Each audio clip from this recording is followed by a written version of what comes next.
Pamisa na po ako sa aking hanggan ng kamatayan, kaya go ahead. Dami na nakuha ni Ate Aileen.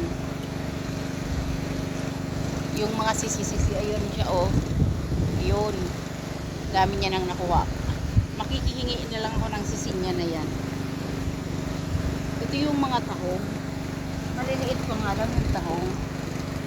Ayun. Ayun, oh. Ayun. Ayun. Ang liliit pa ng mga tahong. Ituturo ko sa inyo, guys. Dito, may dala-dala si Ate Aileen ng kutsilyo. Kasi, ito yung mga tahong, oh.